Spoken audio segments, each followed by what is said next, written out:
നല്ല കാര്യമല്ലേ? ഒരു നാടിന്റെ വെളിച്ചം ഒരു വീട്ടിൽ ഓതിക്കഴിഞ്ഞാൽ ആ വീട്ടിൽ അൽഹംദുലില്ലാ ഒരു വീടിനകത്ത് പാരായണം ചെയ്താൽ ആ വീടിന് അല്ലാഹുവിന്റെ സംരക്ഷണം കിട്ടുകയല്ലേ? അൽഹംദുലില്ലാ പള്ളികളൊക്കെ ഓതണം. രാവിലെ മുത്തവല്ലി കാണാൻ വന്നു. ഞാൻ അപ്പോഴും മുത്തവല്ലി എടുത്ത് പറഞ്ഞു, നിങ്ങളുടെ പള്ളിയിൽ ഓതണം. ഇന്നലെ ഉദ്ഘാടനം ചെയ്ത പള്ളി ഏതാ? അവിടെ ഓതണമെന്ന്. എന്റെ പ്രിയപ്പെട്ടവർ, അതൊന്ന് വായിച്ചു നോക്കടോ. എന്താ അതിനകത്ത് പറയണേ?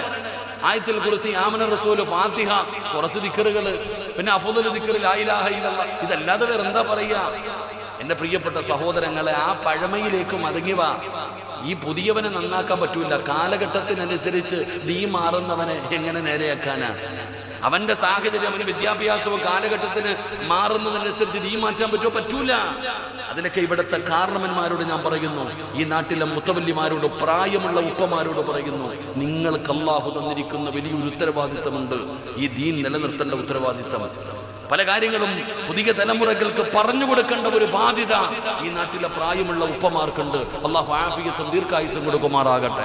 അല്ലാഹു ആഫിയത്തും ദീർഘായുസ്സും കൊടുക്കുമാറാകട്ടെ. പറയാനുള്ള മനസ്സും അല്ലാഹു കൊടുത്ത് അനുഗ്രഹിക്കുമാറാകട്ടെ. നന്മകൾ ചെയ്യിപ്പിക്കാൻ നമ്മളെ കൊണ്ട് കഴിയണം. അപ്പം ഞാൻ പറഞ്ഞു വരുന്നത് എൻ്റെ കൂട്ടുകാരോട്, എൻ്റെ ചെറുപ്പക്കാരോട് പറയുന്നു, മക്കളെ നല്ലവൻ്റെ കൂടെ നടക്കട. ചങ്ങാതി നന്നായ കണ്ണാടി വേണ്ട. എത്ര നല്ലവനാണെങ്കിലും ചങ്ങാതി നല്ലവനല്ലെങ്കിൽ അല്ലാഹു നമ്മളെ കാക്കുമാറാകട്ടെ. അതുകൊണ്ട് നാട്ടുകാരുടെ മുമ്പിൽ സിറാജ് നല്ലവനാ എന്ന് പറയാനല്ല, സിറാജ് മരിച്ചതിന് ശേഷം അള്ളാഹുടെ മുമ്പിൽ നാളെ പരലോകത്ത് വന്നിട്ട് പറയണം, പടച്ചവനെ ഞാൻ സിറാജിൻ്റെ കൂട്ടുകാരനാ, ഇവൻ നല്ലവനായിരുന്നു എന്ന് പറയാൻ ഒരു നല്ല ചങ്ങാതിയെ തിരഞ്ഞെടുക്ക്. അള്ളാഹു ഭാഗ്യം തരുമാറാകട്ടെ. അള്ളാഹു ഭാഗ്യം തരുമാറാകട്ടെ. അള്ളാഹു ഭാഗ്യം തരുമാറാകട്ടെ. എല്ലാവർക്കും കൂട്ടുകാരുണ്ടോ? കൂട്ടുകാരിപ്പം കൂടുതലാ. കൂട്ടുകാർ നീ വിചാരിച്ചിരിക്കണത്, ഞാൻ നോക്കുമ്പോൾ ചെറുപ്പക്കാരിരുന്നിട്ട് മൊബൈൽ വെച്ചിട്ട് ഇങ്ങനെ വളഞ്ഞു കളിക്കുക. ഞാൻ വിചാരിച്ചു പടച്ചവനെ എന്നാ പറ്റിയാണ്. ഇവിടെ ഞാനിങ്ങനെ വണ്ടിയിൽ പോകുമ്പോൾ കുട്ടികൾ ഇങ്ങനെ ഇരുന്നിട്ട് മത്സരം ചോദിച്ചപ്പോഴാ പറയുന്നത് ഗെയിം കളിക്കുവാന്ന്. ഇപ്പൊ പൈസ വെച്ചിട്ട് കളിക്കുന്ന ഗെയിം കളിക്കട ചങ്ങാതി, നല്ല പോലെ കേട്ടോ. 500 100 എത്ര പേര് കിട്ടാ? പൈസ കളിക്കുന്നില്ലേ? 10 100 കിട്ടുമെന്ന് പറഞ്ഞിട്ട് ആലോചിക്കോ, ഇങ്ങനെ കിടന്ന് കളിച്ചിട്ട് 100 രൂപ കിട്ടിയിട്ട് നിനക്ക് അംബാനിയാവാന്? പൊന്നാര മോനെ, എൻ്റെ പൊന്നാര സഹോദര, നല്ല മക്കളോട് ഞാൻ പറയാ, കഷ്ടപ്പെട്ട് കിട്ടുന്നതേ വാഴത്തുള്ളടാ. അല്ലാഹു ഈമാൻ തരുമാറാകട്ടെ. അല്ലാഹു ഈമാൻ തരുമാറാകട്ടെ. എടാ, നീയെ പിഴച്ചു, എന്തിനാ മറ്റുള്ളവരെ കൂടെ പിഴപ്പിക്കുന്നത്? നീയേ പോയി മറ്റുള്ളവനെ കൂടെ പിഴപ്പിക്കുന്നത് എന്തിനാ? എൻ്റെ ചെറുപ്പക്കാരോട് പറയും, നിങ്ങളൊക്കെ നല്ല മക്കളല്ലേ. എൻ്റെ പെൺകുട്ടികളോട് ഞാൻ പറയുന്നു, മക്കളെ നിങ്ങൾ കണ്ടവൻ്റെ കൂടെ. ആരോടാ പറയുന്നത്? എല്ലാവർക്കും ഫ്രണ്ട്സുകളാ. ഇപ്പൊ പ്രായമുള്ള വാപ്പായ ഏറ്റവും കൂടുതൽ സമയം ഫേസ്ബുക്കിലിരിക്കുന്നത്. പ്രായമുള്ള വാപ്പായും ഉമ്മായി ഇപ്പൊ ഏറ്റവും കൂടുതൽ ഫേസ്ബുക്കിലേക്ക്. പണ്ട് കൊച്ചു പിള്ളേർ ചെറുപ്പക്കാരാ. ഇപ്പൊ വാപ്പ ഫേസ്ബുക്കിൽ ചാറ്റണ ആരാന്നറിയാവോ? 1999 കൂടെ പഠിച്ച ആമിനായ 10ാം ക്ലാസ്സിൽ. പണ്ട് 10ാം ക്ലാസ്സിൽ കൂടെ പഠിച്ച ആമിനായെ, അന്ന് ആമിനായെ കണ്ടപ്പോ അബൂബക്കറിനൊന്നും വേണ്ടായിരുന്നു. അന്ന് ആമിനായെ കാണുമ്പോൾ അബൂബക്കർ ഒന്നും മിണ്ടാറില്ല.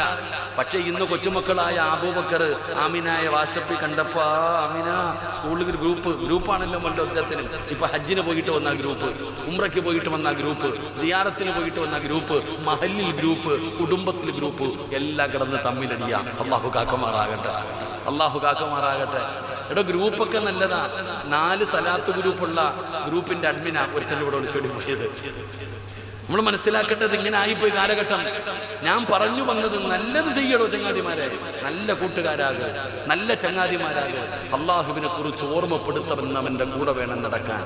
നിനക്കൊരു ചങ്ങാതിയുണ്ട്, പിരിയാൻ പറ്റുന്നില്ല, പക്ഷെ അവൻ മോശമായ കാര്യം ചെയ്യുന്നു, നീ ഉപദേശിക്കണം അവനെ. എടാ, ഇത് പാപമാടാ, ചെയ്യരുത്. പക്ഷെ പിന്നെയും ചെയ്യുന്നുണ്ടെങ്കിൽ അവനെ ഒഴിവാക്കിയേക്കണം. അവനുമായിട്ടുള്ള ഒരു ബന്ധം ഒഴിവാക്കിയേക്കണം. അതുകൊണ്ട് ഞാൻ പറയുന്നത്, നല്ല കൂട്ടുകാരെ തിരഞ്ഞെടുക്കണം.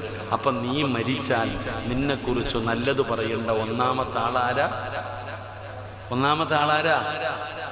നിങ്ങളുടെ നാവ് കൊണ്ട് കേൾക്കട്ടെ, ആരാ? നിങ്ങളുടെ ചങ്ങാതി പറയണം നീ നല്ലവനാണെന്ന്. അങ്ങനെ ഒരെണ്ണത്തെ റെഡിയാക്കിക്കോ. അല്ലാഹു ഭാഗ്യം തരുമാറാകട്ടെ. അല്ലാഹു ഭാഗ്യം തരുമാറാകട്ടെ. ഉറക്കപ്പുറം അല്ലാഹു ഭാഗ്യം തരുമാറാകട്ടെ. രണ്ടാമത്തതാരാ? പ്രിയപ്പെട്ട സഹോദരാ, സഹോദരി, നമ്മൾ മരണപ്പെട്ടാൽ നമ്മളെ കുറിച്ച് നല്ലത് പറയേണ്ട രണ്ടാമത്തെ ആളാരെന്നറിയോ? മഹാനായ ഉമർ ഇബ്നു അബ്ദുൽ അസീസ് അസീസ് ഉമർ ഇബ്നു അബ്ദുൽ അസീസ് റളിയല്ലാഹു തആല അൻഹു അഞ്ചാമത്തെ ഖലീഫയാണ്. പടച്ചവനെ ഉമർ ഇബ്നു അബ്ദുൽ അസീസിന്റെ ചരിത്രം വായിക്കാൻ കിട്ടുമല്ലോ. മനോഹരമായ ചരിത്രമാണ്. ഉമർ ഇബ്നു അബ്ദുൽ അസീസ് റളിയല്ലാഹു തആല അൻഹുവിന്റെ മരണമടുക്കുകയാണ്. മരണമടുത്തെന്ന് മനസ്സിലായപ്പോ ഉമർ ഇബ്നു അബ്ദുൽ അസീസ് തയ്യാറാവുകയാണ്, മരണത്തിന് വേണ്ടി ഒരുങ്ങുകയാണ്. എന്നിട്ട് പടച്ചവനെ റൂമിന്റെ അകത്ത് കയറി ചെന്നു. എന്നിട്ട് തന്റെ പ്രിയപ്പെട്ട ഭാര്യ ഫാത്തിമാനെ വിളിക്കുന്നു. ഫാത്തിമ, അടുത്തു വാ ഫാത്തിമ, അടുത്തു വാ ഫാത്തിമ. തന്റെ പ്രിയപ്പെട്ട ഭാര്യയായ ഫാത്തിമാനെ അടുത്ത് വിളിക്കുകയാണ്. എന്നിട്ട് ഉമർ ഇബ്നു അബ്ദുൽ അസീസ് പറഞ്ഞു, ഫാത്തിമ, എന്റെ മരണം അടുത്തിരിക്കുന്നു ഫാത്തിമ, എന്റെ മരണം അടുത്തിരിക്കുകയാണ്. അതുകൊണ്ട് ഫാത്തിമയോട് യാത്ര പറയുകയാണ്, ഫാത്തിമയോട് പൊരുത്തം ചോദിക്കുകയാണ്, ഫാത്തിമയോട് വസിയ്യത്ത് ചെയ്യുകയാണ്. എന്നിട്ട് ചോദിച്ചു, ഫാത്തിമ, നിനക്ക് എന്തെങ്കിലും പറയാനുണ്ടോ ഫാത്തിമ? പടച്ചവനെ, ഭാര്യയും ഭർത്താവും പരസ്പരം സംസാരിക്കുകയാണ്. എല്ലാം സംസാരിച്ചു കഴിഞ്ഞപ്പോ ഉമർ ഇബ്നു അബ്ദുൽ അസീസ് പറഞ്ഞു, ഫാത്തിമ, റൂമിന്റെ പുറത്തിറങ്ങിയിട്ട് വാതിലടയ്ക്ക്, റൂമിന്റെ പുറത്തിറങ്ങിയിട്ട് വാതിലടയ്ക്ക്. സുബ്ഹാനല്ലാഹ്. ഫാത്തിമ ചോദിക്കുകയാ, എന്തിനാ എന്നെ റൂമിന്റെ പുറത്തിറക്കുന്നത്? നിങ്ങളുടെ മരണസമയമാണല്ലോ, നിങ്ങളുടെ അടുത്ത് നിൽക്കേണ്ട സമയമാണല്ലോ, എന്തിനാണ് എന്നെ വെളിയിലിറക്കുന്നതെന്ന് ചോദിക്കുമ്പോ ഉമർ ഇബ്നു അബ്ദുൽ അസീസ് പറഞ്ഞ മറുപടി എന്താ? ഉമർ ഇബ്നു അബ്ദുൽ അസീസ് പറഞ്ഞ മറുപടി എന്താ? ഇന്നി അറാ ഖലഖ ലൈസൂ ബി ഉനാസിൻ വലാ ജാൻ. പടച്ചവനെ, ഫാത്തിമ, മനുഷ്യനും ജിന്നുകളുമല്ലാത്ത ഒരു വിഭാഗം വരുന്നു ഫാത്തിമ. എന്റെ അതിഥികൾ വരുന്നു ഫാത്തിമ, എന്നെ കൊണ്ടുപോകാൻ അതിഥികൾ വരുന്നു ഫാത്തിമ. റൂമിന്റെ വെളിയിലിറങ്ങ്, വാതിലടയ്ക്കു ഫാത്തിമ. അതാ ഫാത്തിമയതാ റൂമിന്റെ വെളിയിലിറങ്ങിയിട്ട് വാതിലടയ്ക്കുകയാണ്. സമാധാനമില്ല. ഭർത്താവ് റൂമിനകത്ത് കിടക്കുകയാണ്. ആരാണ് തന്റെ ഭർത്താവിനെ കാണാൻ വരുന്നത്? തന്റെ ഭർത്താവിന്റെ മുമ്പിൽ വരുന്ന അതിഥികളാരാ? അടച്ചിട്ടിരിക്കുന്ന വാതിലിന്റെ പഴുതിലൂടെ ഫാത്തിമ ഒളിഞ്ഞു നോക്കുമ്പോ തന്റെ ഭർത്താവ് സംസാരിക്കുകയാ. ഒറ്റയ്ക്ക് റൂമിനകത്ത് കിടക്കുന്ന തന്റെ പ്രിയപ്പെട്ട ഭർത്താവ് ആരോടാണ് സംസാരിക്കുന്നതെന്നറിയുമോ? എന്താണ് പറയുന്നതെന്നറിയുമോ? അസ്സലാമു അലൈക യാ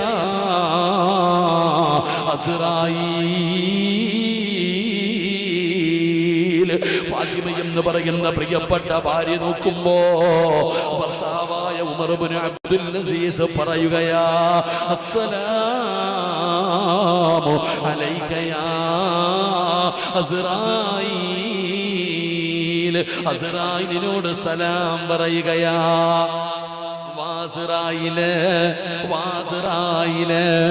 അല്ലാഹ് അസ്റായീൽ എന്ന് പറയുന്ന മലക്കിനോട് സലാം പറഞ്ഞ് സ്വീകരിക്കുകയാണ്. ഉമർ ഇബ്നു അബ്ദുൽ അസീസ് തങ്ങളെ സലാം പറഞ്ഞ് സ്വീകരിക്കുകയാ. ഫാത്തിമ എന്ന് പറയുന്ന പ്രിയപ്പെട്ട ഭാര്യ നോക്കുമ്പോ തന്റെ ഭർത്താവ് ഖുർആനോതുകയാ, തന്റെ ഭർത്താവ് ഖുർആനോതുകയാ. എവിടെ കിടന്ന ചെറുപ്പക്കാരാ, ഉമ്മമാരെ, എവിടെ കിടന്നാണ് ഖുർആൻ ഓതുന്നതെന്നറിയുമോ? അസ്റായീൽ എന്ന് പറയുന്ന മലക്ക് റൂഹ് പിടിക്കാൻ കടന്നു വന്നപ്പോ ആ കിടപ്പിൽ കിടന്നുകൊണ്ട് ഖുർആൻ ഓതുകയാ. ഏതായത്താ ഓതിയതെന്നറിയുമോ? ഏതായത്താ ഓതിയതെന്നറിയുമോ? തിൽകദ്ദാറുൽ ആഖിറതു നജ്അലുഹാ ലില്ലദീന ലാ യുരീദൂന ഉലൂവൻ ഫിൽ അർളി വലാ ഫസാദാ വൽആഖിബതു ലിൽമുത്തഖീൻ. വിശുദ്ധമായ ഖുർആനിലെ ഏതായത്തെന്നറിയുമോ? തിൽകദ്ദാറുൽ ആഖിറതു നജ്അലുഹാ ലില്ലദീന ലാ യുരീദൂന ഉലുവൻ ഫിൽ അർദി വലാ ഫസാദാ വൽആഖിബതു ലിൽ മുത്തഖീൻ. മുത്തഖീങ്ങൾക്കാണ് നല്ല മരണമുള്ളത്. മുത്തഖീങ്ങൾക്കാണ് നല്ല മരണമുള്ളത്. ഈ ആയത്ത് പാരായണം ചെയ്യുകയാണ്, മുഖത്തേക്ക് തുണിയെടുത്തിടുകയാ. ലാ ഇലാഹ ഇല്ലല്ലാഹ്. അനക്കമില്ല ഉമ്മ. തന്റെ പ്രിയപ്പെട്ട ഭർത്താവിന്റെ റൂമിനകത്ത് അനക്കമില്ല. ഫാത്തിമ ഓടുകയാണ്. റൂമിന്റെ വാതിൽ തുറന്ന് ഓടിച്ചെല്ലുമ്പോ സുബ്ഹാനല്ലാഹ്, പുഞ്ചിരിക്കുന്ന മുഖത്തോടെ ഉമർ ഇബ്നു അബ്ദുൽ അസീസ് ലോകത്തോട് വിട പറഞ്ഞ് കിടക്കുകയാണ്. നാട് മുഴുവനും കാട്ടുതീ പടരുന്നത് പോലെ പടരുകയാണ്. ഉമർ ഇബ്നു അബ്ദുൽ അസീസ് തങ്ങളുടെ ജനാസ കാണാൻ ജനങ്ങൾ മുഴുവനും ഓടി വരികയാണ്. മയ്യത്ത് കുളിപ്പിച്ചവരും കഫം പൊതിഞ്ഞവരും മയ്യത്ത് നിസ്കരിച്ചവരും ഖബറടക്കിയവരും എല്ലാവരും പറയുന്നു, വല്ലാത്ത മരണമാണ്. അസ്റായിലിനോട് സലാം പറഞ്ഞു. ഖുർആനിലെ ആയത്ത് പാരായണം ചെയ്തു. ശഹാദത്ത് കലിമ പറഞ്ഞിട്ടാണ് മരിച്ചത്. പടച്ച റബ്ബേ, ഉമർ ഇബ്നു അബ്ദുൽ അസീസ് റളിയല്ലാഹു തആല അൻഹുവിന്റെ ജനാസ പള്ളിപ്പറമ്പിലെ ഖബർസ്ഥാനിൽ കൊണ്ടുപോയി ഖബറടക്കിയ. അവിടുന്ന് ജനാസ ഖബറടക്കി. എന്നിട്ട് എല്ലാവരും പള്ളിയുടെ മുമ്പിൽ ഒരുമിച്ച് കൂടി. ഒരാളും തിരിച്ചു പോകുന്നില്ല. പള്ളിയിൽ ജനാസയിൽ പങ്കെടുത്ത ഒരാളും തിരിച്ചു പോകുന്നില്ല. അവർ പരസ്പരം പറയുകയാ, വല്ലാത്ത സുഗന്ധമായിരുന്നു. ഉമർ ഇബ്നു അബ്ദുൽ അസീസിന്റെ ജനാസയ്ക്ക് വല്ലാത്ത സുഗന്ധമായിരുന്നു. എന്തൊരു മരണമാ പടച്ചവര്, എന്തൊരു മരണമാ പടച്ചവര്. എല്ലാവരും മരണത്തെ കുറിച്ച് പറയുകയാ. എന്നിട്ട് എല്ലാവരും കൂടെ എന്ത് ചെയ്തെന്നറിയുവോ? ഉമർ ഇബ്നു അബ്ദുൽ അസീസിന്റെ വീട്ടിലേക്ക് മടങ്ങി പോവുകയാണ്. ആ ജനാസ കൊണ്ടുവന്ന വീട്ടിലേക്ക് ജനങ്ങൾ മുഴുവനും തിരിച്ചു പോവുകയാണ്. ആ വീടിന്റെ മുറ്റത്ത് ചെന്നിട്ട് ജനങ്ങൾ വിളിക്കുന്നു, ഫാത്തിമ, ഫാത്തിമ, നീ സങ്കടത്തിലാണെന്നറിയാം ഫാത്തിമ, നീ ദുഃഖത്തിലാണെന്നറിയാം ഫാത്തിമ. നിന്റെ ഭർത്താവിന്റെ മരണത്തിൽ നീ വല്ലാത്ത പ്രയാസത്തിലാണെന്ന് ഞങ്ങൾക്കറിയാം. നീ ഇരിക്കുകയാണെന്ന് ഞങ്ങൾക്കറിയാം ഫാത്തിമ. എന്തിനാണ് ഞങ്ങൾ വന്നതെന്നറിയുവോ? ഒരേ ഒരു കാര്യം അറിയണം ഫാത്തിമ, ഒരേ ഒരു കാര്യം അറിയണം ഫാത്തിമ. എന്താണ് ഞങ്ങൾക്കറിയേണ്ടതെന്നറിയുവോ? നിന്റെ പ്രിയപ്പെട്ട ഭർത്താവ് മരിച്ചപ്പോ അസ്റായിലിനോട് സലാം പറഞ്ഞല്ലോ, തോതിയല്ലോ, ശഹാദത്ത് കലിമ ഉറക്ക പറഞ്ഞല്ലോ. പടച്ചവനെ, നിന്റെ ഭർത്താവിന്റെ ജനാസയ്ക്ക് വല്ലാത്ത സുഗന്ധമായിരുന്നു ഫാത്തിമ. ഇതുപോലെ ഒരു മരണം ഞങ്ങൾക്കും വേണം ഫാത്തിമ. ഇതുപോലെ ഒരു മരണം ഞങ്ങൾക്കും വേണം ഫാത്തിമ. അതുകൊണ്ട് നിന്റെ ഭർത്താവ് ചെയ്ത നന്മയൊന്ന് പറഞ്ഞു തരുമോ? നിന്റെ ഭർത്താവിന്റെ സ്വഭാവമൊന്ന് പറഞ്ഞു തരുമോ? ഫാത്തിമ എന്ന് പറയുന്ന പ്രിയപ്പെട്ട ഭാര്യ പറഞ്ഞ മറുപടി എന്തെന്നറിയുമോ? ഉമർ ഇബ്നു അബ്ദുൽ അസീസ് അക്സറിൽ ലിന്നാസി സ്വലാതൻ വലാ സിയാമാ. എന്റെ ഭർത്താവ് ജനങ്ങളിൽ ഏറ്റവും കൂടുതൽ നിസ്കരിക്കുന്ന മനുഷ്യനായിരുന്നു, നോമ്പ് പിടിക്കുന്ന മനുഷ്യനായിരുന്നു, സദഖ കൊടുക്കുന്ന മനുഷ്യനായിരുന്നു, ഖുർആൻ ഓതുന്ന മനുഷ്യനായിരുന്നു. എന്നൊന്നും ഞാൻ പറയൂല, എന്നൊന്നും ഞാൻ പറയൂല. പിന്നെ എന്റെ ഭർത്താവിന് അല്ലാഹു ഒരു നല്ല മരണം കൊടുക്കാനുള്ള കാരണം എന്തെന്നറിയോ? ഫാത്തിമ പറയുകയാ,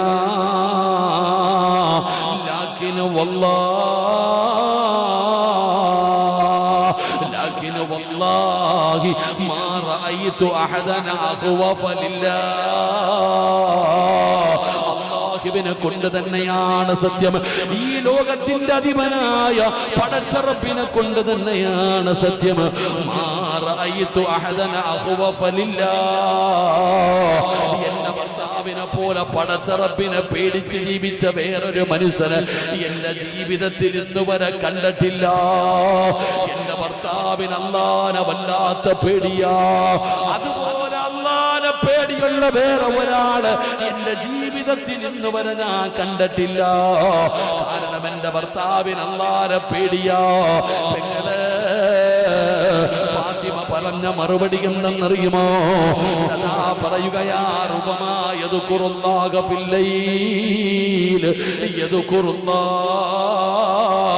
സുമ്മ യബ്കീ ഹത്താ യുസ്ബിഹാ. ഭാര്യയും ഭർത്താവും കൂടെ കിടപ്പറയിൽ മണിയറയ്ക്കകത്തിരിക്കുമ്പോ, ഭാര്യയും ഭർത്താവും കൂടെ പാതിരാത്രി കിടപ്പറയിൽ ഇരിക്കുമ്പോ പല പല കാര്യങ്ങൾ സംസാരിക്കുമല്ലോ. സംസാരിച്ചു കൊണ്ടിരിക്കുന്നതിന്റെ ഇടയിൽ ഫാത്തിമ പറഞ്ഞു, അല്ലാഹ്. ഫാത്തിമയുടെ നാവിൽ നിന്ന് അല്ലാഹ് എന്ന പേര് പറഞ്ഞു, അല്ലാഹ് എന്ന പേര് പറഞ്ഞു. അല്ലാഹ് എന്ന് പറഞ്ഞു കഴിയുമ്പോ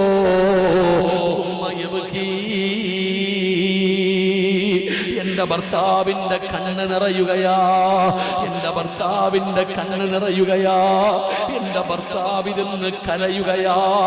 നരകം പറഞ്ഞപ്പോഴല്ല, മരണം പറഞ്ഞപ്പോഴല്ല, ഖബർ പറഞ്ഞപ്പോഴല്ല, പരലോകം പറഞ്ഞപ്പോഴല്ല, സിറാത്ത് പറഞ്ഞപ്പോഴല്ല, ഉപ്പമാരേ അല്ലാഹ് എന്നൊന്ന് പറഞ്ഞപ്പോ ഇത് തന്നെയാ അള്ളയും പറഞ്ഞത്.